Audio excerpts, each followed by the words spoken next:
Making different marks is really important in painting because it makes the work more interesting. And I use lots of different tools to do this. That's the key. When you think of painting, you think of brushes. And I use lots of different brushes. Here are just some of them. I don't use expensive brushes because if you don't clean them properly with acrylic paint, you ruin them straight away.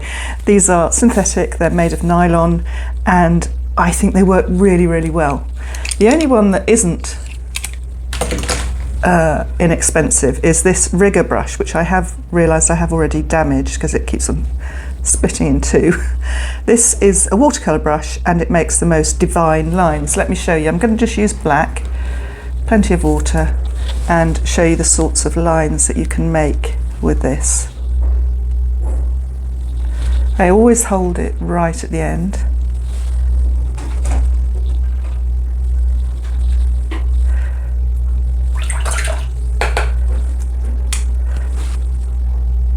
So that I don't have absolute control of it. Then you get brushes that are squared off at the end, and they obviously make that sort of a mark, but you can also use them like that or like that. Brushes that are rounded at the end, obviously again I'm holding it right at the end.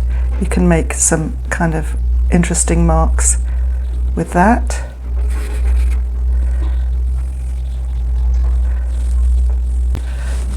And this filbert, it's called a filbert.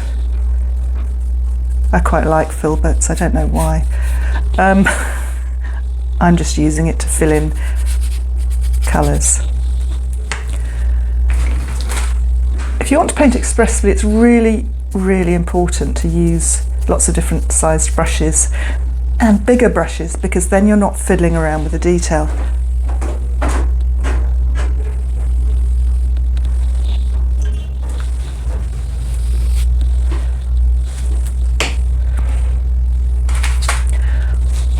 So what else do I use? Anything really, anything that you can think of. This is actually a cake decorating tool, and I can just scrape into what I've just painted, and I've made a mark into that. I can also use the flat end and again make another mark. I can print with whatever's left on the edge, and if there's any on the points there, which there are, I can print with them. So that's another mark maker.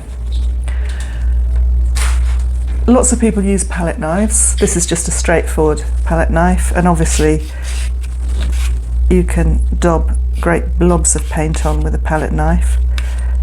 And then you could use the scraper to scrape through that.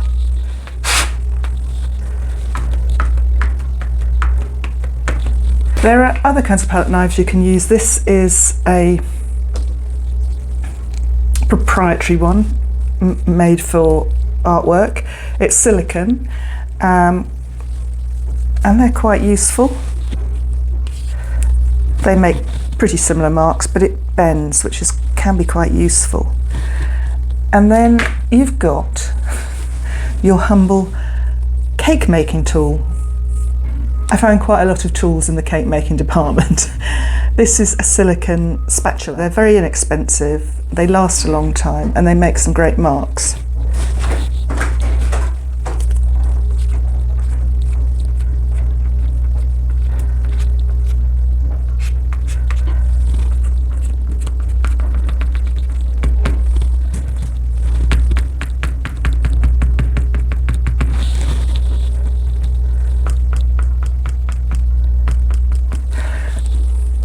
So those are some of the tools that I use. I also like wire brushes, and these work only on wet. I've got a lovely mark there. Only on wet paint. You see, you can have so much fun doing this. And notice that when I made all of those marks, I made the mark and I left it. I didn't go back and faff around with it.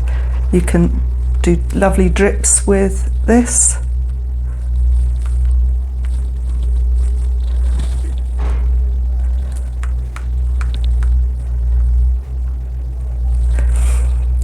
And I also use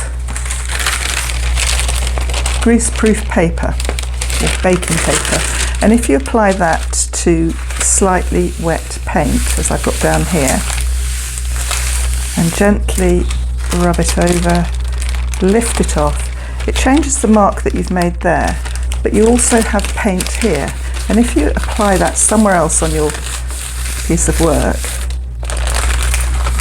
you make another mark which is different and interesting. So it's a kind of a printing exercise. So I'm going to do another one here, put it there, and it just changes things. And the lovely thing about this is that it's not detailed, it's not hard to do, it's so much fun. And when that's dried, you can go back in and you can make more marks. You can use a different colour. Again, great de-stressor. And here you can see some examples of marks that I've made in a recent painting that I've been working on. There are lots of layers, the colours are harmonious, and there's different textures which also add to the detail and the richness of the painting. So that's why it's important to think about different marks in your painting so that you can add such variety and interest. And here's the final painting. Well, I think it's finished.